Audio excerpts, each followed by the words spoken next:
Et je termine avec cette question. Le gouvernement a-t-il sponsorisé cette propagande? C'est comme si Traoré payait des influenceurs. Le gouvernement a-t-il sponsorisé cette propagande? Ces mêmes médias, je le dis aujourd'hui haut et fort, surtout Jeune Afrique, nous ont courtisés au tout début 2022-2023. Ils sont passés par plusieurs canaux pour nous aborder, pour nous faire payer et laver notre image, comme ils le disent. Nous avons refusé. Ils ne peuvent pas le nier parce qu'on a les preuves chez nous. Salut, dans cette vidéo, je parlais du capitaine Ibrahim Traoré et surtout d'une vidéo que j'ai vue, je pense qu'il y a 2 jours sur RFI. Donc, on va regarder la vidéo ensemble et je vous donne mon avis juste après. Et s'il vous plaît, prêtez attention aux mots choisis. Parce que certaines personnes ne prêtent pas attention, mais écoutez bien ce qui va être dit dans cette vidéo. Une opération d'influence sans précédent pour soutenir le capitaine Traoré, président de la transition au Burkina Faso. Une vaste campagne avec en point d'orgue l'organisation, il y a 2 jours, de plusieurs meetings à travers le pays. D'ailleurs, le 30 avril a été décrété journée mondiale de soutien au Burkina Faso. Eh oui, impossible cette semaine d'aller sur TikTok, X ou Facebook sans tomber sur une vidéo de soutien au capitaine Ibrahim Traoré. Et certaines dépassent le 1 million de vues. Sur TikTok, le format est toujours le même. Des internautes parlent face caméra et décrivent à coups de superlatifs l'action politique héroïque, selon eux, du président de la transition. Alors, dans la vidéo d'un TikToker américain qui a fait plus d'1 million de vues, on peut entendre dire sur un ton menaçant « Maintenant, ça suffit. S'il arrive quoi que ce soit à ce grand président africain, vous entendrez parler de nous. » Et ce qui rend cette tendance inédite, c'est qu'elle dépasse largement les frontières du Burkina Faso. Parmi ces relais, on retrouve de nombreux Américains et des ressortissants de pays africains anglophones. Le rappeur ghanéen Sarkodie, l'un des artistes africains les plus influents, a tweeté vendredi dernier que Dieu protège Ibrahim Traoré, une publication vue plus de 5 millions de fois. Et sur X, le capitaine était encore au top des sujets les plus commentés hier, avec plus de 70 000 tweets. Effectivement, c'est considérable. Cette vague de soutien, Jessica Tayeb, elle a commencé il y a maintenant 1 mois, quasiment jour pour jour. C'était le 3 avril, après les déclarations d'un général américain. Quand le général Langlais, patron de l'Africom, le commandement des États-Unis pour l'Afrique, a accusé le capitaine Traoré de détourner... Alors là, c'était plus fort que moi. Il y a des dingueries qui ont été dites dès le début. J'ai peur d'oublier. Le gars, il a appuyé sur américain. Vous savez pourquoi? C'est pour dire que les Français ne sont pas sont pas les seules personnes qui, entre guillemets, vont s'acharner ou dire des choses négatives. Là, c'est les Américains. Donc, c'est pas nous, C'est les Américains qui ont dit que. Parce que soi-disant, vous dites qu'à chaque fois, c'est toujours nous qui avons une position paternaliste. Écoutez, de détourner les réserves d'or du pays pour assurer sa propre protection. Une critique proférée devant la commission du Sénat américain qui suscite énormément de réactions. Le 15 avril dernier, Karamoko Jean-Marie Traoré, le ministre des Affaires étrangères burkinabé, a publié un communiqué dans lequel il proteste officiellement contre les propos du général Langlais qu'il juge regrettables. Et pour démontrer que le peuple est uni derrière le capitaine Traoré, la junte a donc organisé, je le disais en préambule, ce mercredi, une grande journée à travers le pays. Alors, on va lire la définition de la junte selon ChatGPT et vous allez voir que l'Occident ne fait jamais des choses par hasard, surtout les journalistes, parce que ce sont des textes qui sont rédigés par des personnes qui ont pour objectif de toujours vous envoyer des messages. Donc, écoutons. Une junte est un groupe de personnes, généralement des militaires, qui prend le pouvoir politique d'un pays, souvent par un coup d'État. Le mot vient de l'espagnol junta qui signifie assemblée ou comité. Écoutez maintenant la partie la plus intéressante. En général, une junte se compose des hauts gradés de l'armée qui dirigent le pays de manière autoritaire sans respecter les règles démocratiques. Elle suspend souvent la constitution, dissout les institutions existantes et exerce le pouvoir sans être élu. Donc, vous avez entendu la définition de la junte. Donc là, on va retourner dans la vidéo. capitaine Traoré. La junte a donc organisé, je le disais en préambule, ce mercredi, une grande journée à travers le pays, journée mondiale de soutien au Burkina Faso. Comment réagissent les internautes? Alors, je vous lis quelques commentaires. L'anglais est le général noir utilisé par les États-Unis pour attaquer le Burkina Faso. Et celui-ci qui espère encore plus de ferveur. Soutenir IB, c'est soutenir le Burkina Faso, le Mali, le Niger, toute l'Afrique. C'est soutenir la lutte pour l'indépendance véritable. Et l'analyse de cet internaute, les réseaux sociaux ont réussi à unir les Africains pour la première fois dans l'histoire. Oui. Merci Ibrahim Traoré. Bon, tout le monde n'est pas unanime, hein. Certains s'inquiètent, certains s'interrogent sur cette journée, cette mobilisation. Et oui, l'intensité du phénomène suscite des craintes. Alors je vous lis quelques commentaires. C'est dangereux d'aimer aveuglément un chef d'État. On peut l'apprécier, mais ça ne doit pas empêcher de lui demander des comptes sur ses actions. Alors ça c'est typiquement le fameux l'esprit critique français. D'accord? En fait, ça fout juste la mort à des médias occidentaux, surtout à la France. Je parle bien au gouvernement, je ne parle pas aux pauvres Français de tous les jours. Le peuple français n'a rien à voir avec ça. Je parle bien au pouvoir, au gouvernement français. En fait, de voir qu'il y a un président qui effectivement a pris le pouvoir par un coup d'État, parce qu'il y avait des choses à faire et que le pays continuait toujours à être sous le contrôle, l'influence de l'Occident, ça on le sait. De voir qu'il y a un président aussi jeune, qui a autant de soutien, quelque part, on commence déjà à dire « Ah non, mais ça inquiète certaines personnes ». Mais en fait, il ne s'agit pas de ça, en fait. Celui-ci que j'ai lu sous le tweet du rappeur Sarkozy, « Que Dieu protège Traoré, mais le peuple, qui le protège? On ne sacrifie pas un peuple pour une personne ou un groupuscule de personnes. » Et je termine avec cette question. Le gouvernement a-t-il sponsorisé cette propagande? C'est comme si Traoré payait des influenceurs. Le gouvernement a-t-il sponsorisé cette propagande? Donc les amis, vous avez regardé la vidéo. Je pense qu'il y a tellement de choses à dire, mais je ne veux pas trop m'étaler dessus. J'aimerais juste qu'on se focalise sur le soft power des médias. Vous savez, il y a un multimillionnaire, ou je dirais même un milliardaire, je pense, Vincent Bolloré, qui a décidé de plus investir sur le média, donc ces médias, hein, tout ce qu'il a comme médias en Afrique, que dans certains business qu'il avait dans le port, l'import-export, parce qu'il y avait beaucoup trop de problèmes, et parce qu'il sait aussi quelle est la force du média. Je pense que vous savez quelle est l'influence de Vincent Bolloré dans le monde médiatique français. Donc, quand on voit des milliardaires qui investissent de l'argent dans le soft power, dans les médias, dans les cinémas, dans les influenceurs, dans tout ce que vous voyez aujourd'hui, il faut vous poser la question, il faut vraiment vous y intéresser. Parce que nous, on ne s'y intéresse pas souvent. Les Africains, on a trop minimisé. Vous savez depuis combien de temps on a écouté Radio France Internationale, Jeune Afrique? Regardez les fondateurs de ces grands médias.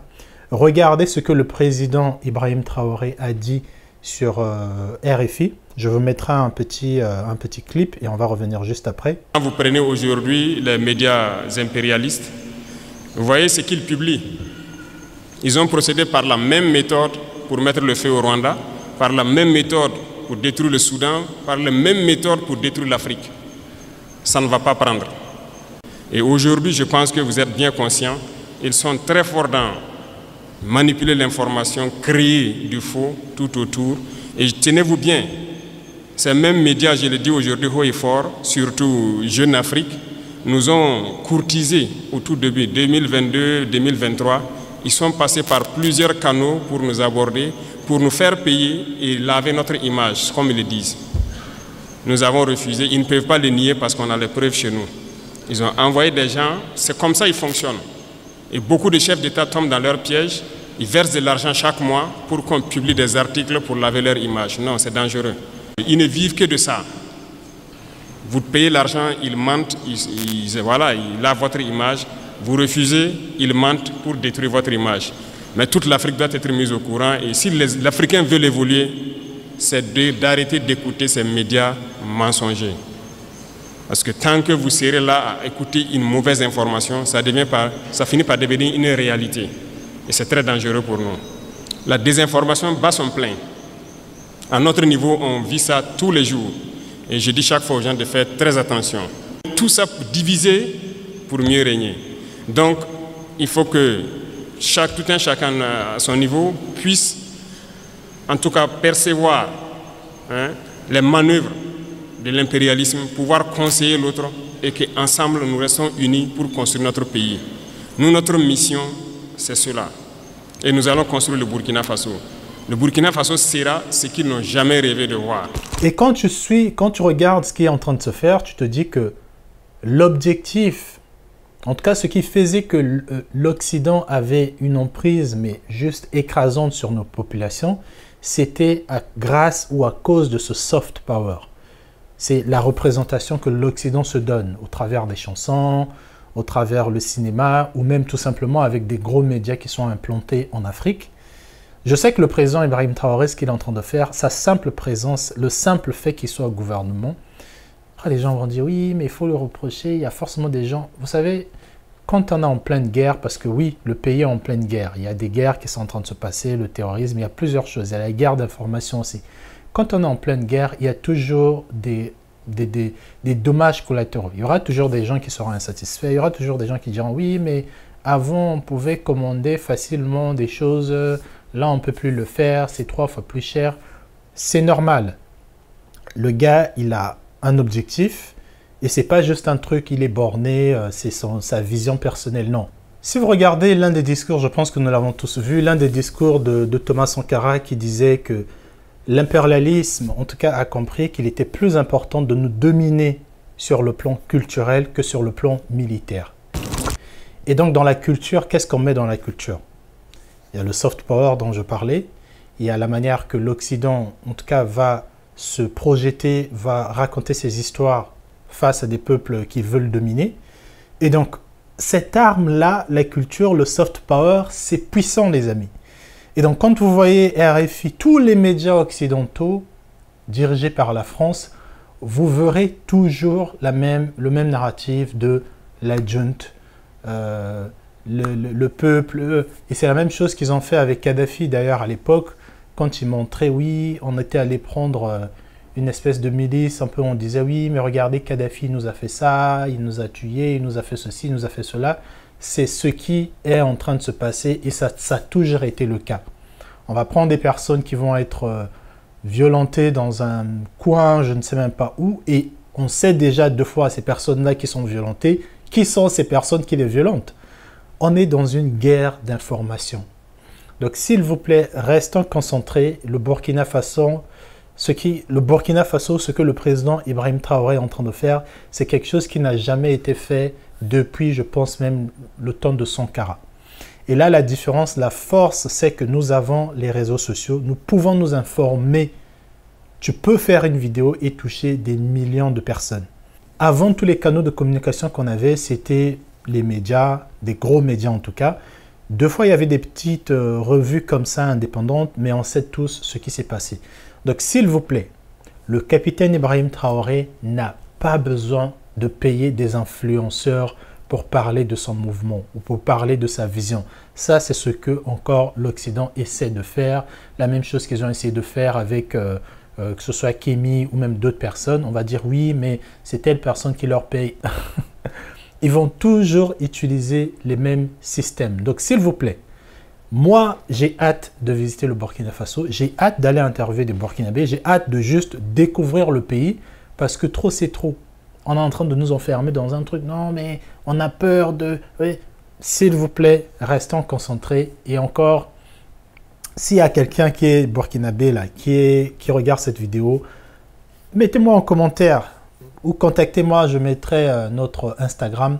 J'aimerais visiter le pays. Donc, si vous connaissez un guide touristique, quelqu'un qui peut quand même me montrer des petits coins parce que j'ai jamais été au Burkina. Et ce qui est bien avec ce qui se passe avec IB, c'est que ce n'est pas juste des francophones qui sont en train de parler de lui. C'est pour la première fois qu'on voit un président qui est admiré par tous les Noirs autour du globe. Et oui, ce n'est pas juste les Burkinabés, ce n'est pas juste les gens d'Afrique de l'Est. Même en Jamaïque, aux États-Unis, en France, en Angleterre, partout, il y a eu des manifestations pour montrer le soutien à ce président. Et ça met la jalousie dans certains pays africains. Et vous allez voir, je vous dis, vous allez voir, parce que l'Occident a compris, ah donc c'est ça que veulent les Africains. Vous allez voir même dans certains pays où nous savons tous que c'est la France qui dirige, qui influence, c'est des pions qui sont mis là. Vous allez voir que ces pays aussi vont commencer à adopter une politique de on va rompre contre la France, on va enlever les noms des rues, on va mettre tel truc pour nous donner un peu une impression que ces pays aussi sont devenus souverains. Parce que la France, il y a des gens, ils étudient. Les influenceurs, peut-être des petites chaînes comme les nôtres aussi sont regardés. On essaie de regarder ce que les gens disent sur Internet, qu'est-ce qu'il y a en commentaire, qui fait quoi. Parce que les vidéos que vous avez vues là, les vidéos que vous regardez de RFI qui réagit face à des tweets, des influenceurs, il y a des gens, c'est leur travail. Ils sont payés, ils sont très bien payés même. Services de renseignement. Ils sont très bien payés pour regarder ce qui se fait autour. Ils vont essayer d'influencer. Et vous allez aussi voir, pour les médias indépendants, d'ailleurs, je vous recommande d'aller regarder, en tout cas, informez-vous sur des médias indépendants. Moi, quand je veux voir des informations sur le président Ibrahim Traoré ou sur l'AES, je vais sur des médias locaux, sur la chaîne locale, sur des indépendants. Il y en a plusieurs chaînes aujourd'hui. On ne va plus dire, ouais, je ne savais pas. Il y en a plusieurs. Regardez même sur ChatGPT, demandez une liste des médias locaux. Ils vont vous donner la liste. Donc, s'il vous plaît, faites ce travail-là parce qu'on est dans une guerre. Peut-être pas une guerre des obus qui tombent. Il y en a aussi cette guerre. Mais on est dans une guerre culturelle de soft power.